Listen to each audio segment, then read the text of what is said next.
সোনার দাম কেন কমছে এই প্রশ্নটা এখন বিশ্বজুড়ে অর্থনৈতিক আলোচনার কেন্দ্রবিন্দুতে। বিশেষ করে ইরানকে ঘিরে ইসরায়েল যুক্তরাষ্ট্রের চলমান যুদ্ধের প্রেক্ষাপটে তেলের বাজার অস্থির হয়ে উঠেছে। স্বাভাবিকভাবে এমন পরিস্থিতিতে সোনার দাম বাড়ার কথা থাকলেও বাস্তবে উল্টো চিত্র দেখা যাচ্ছে। গত কয়েকদিন ধরে সোনার দামে ধারাবাহিক পতন ঘটছে, যা অনেক বিশ্লেষককেই বিস্মিত করেছে।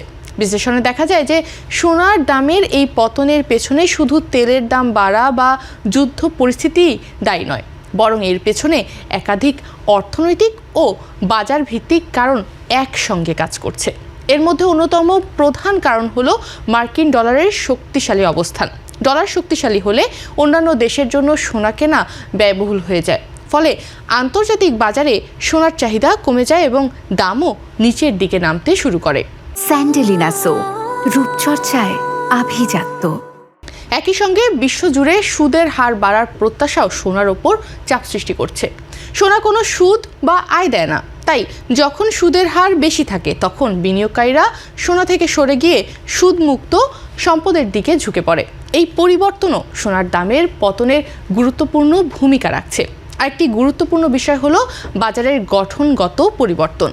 বর্তমানে সোনার বাজার শুধু বাস্তব সোনার ওপর নির্ভরশীল নয়, বরং ফিউচার, ইটিএফ এবং বিভিন্ন ডেরিভেটিভসের মাধ্যমে এর লেনদেন অনেক বেড়েছে।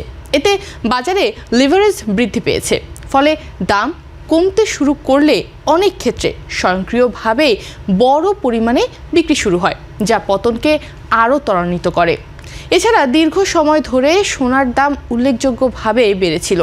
সেই লাভ থেকে বের হয়ে অনেক বিনিয়োগকারী এখন তার মুনাফা তুলে নিচ্ছেন। এই প্রফিট বুকিং বাজারে বিক্রির চাপ তৈরি করছে এবং দাম কমাতেও সহায়তা করছে। ফলে সোনার বাজারে এক ধরনের সেলিং প্রেশার তৈরি হয়েছে। তেলের দাম বাড়া সাধারণত মূল্যস্ফীতি বাড়ায়, যা সোনার জন্য ইতিবাচক হতে পারে। কিন্তু যদি একই সময়ে সুদের হার বাড়ে এবং ডলার শক্তিশালী থাকে, তাহলে সোনার ওপর নেতিবাচক প্রভাব পড়ে। অর্থাৎ তেলের দাম বাড়লেই সোনার দাম বাড়বে বা কমবে এমন সরল কোনো সম্পর্ক নেই, বরং এটি একাধিক অর্থনৈতিক উপাদানের সম্মিলিত প্রভাবের ফল। বর্তমান পরিস্থিতিতে বিশ্লেষকরা মনে করছেন সোনার দাম সাময়িকভাবে আরও কিছুটা কমতে পারে। বিশ্ববাজারে চাপ অব্যাহত থাকলে এটি প্রায় 5 থেকে 10% পর্যন্তও কমতে পারে এবং কোনো কোনো ক্ষেত্রে তা আরও কিছুটা নিচে নামতে পারে। তবে এটিকে দীর্ঘমেয়াদী পতন হিসেবে দেখা হচ্ছে না, বরং এটি বাজারের একটি স্বাভাবিক সমন্বয় বা কারেকশন হিসেবেই বিবেচিত হচ্ছে। বাংলাদেশের প্রেক্ষাপটে এই পরিবর্তনের প্রভাব তুলনামূলকভাবে ধীরে পড়ে। আন্তর্জাতিক বাজারে সোনার দাম কমলেও দেশে তা সঙ্গে সঙ্গে সমন্বয় করা হয় না। এখানে ডলারের বিনিময় হার, আমদানি শুল্ক এবং স্থানীয় চাহিদা গুরুত্বপূর্ণ ভূমিকা রাখে।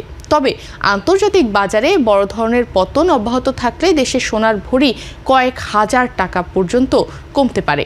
সব মিলিয়ে বলা যায় সোনার দামের বর্তমান পতন কোনো একক কারণে ঘটছে না। তেলের দাম, যুদ্ধ, ডলারের শক্তি, সুদের হার এবং বাজারের কাঠামোগত পরিবর্তন সবকিছু মিলেই এই পরিস্থিতি তৈরি হয়েছে। ভবিষ্যতে যদি বৈশ্বিক অনিশ্চয়তা আরও বাড়ে, তাহলে সোনা আবারও বিনিয়োগকারীদের কাছে আকর্ষণীয় হয়ে উঠতে পারে এবং দাম পুনরায় ঊর্ধ্বমুখী হওয়ার সম্ভাবনাও রয়েছে।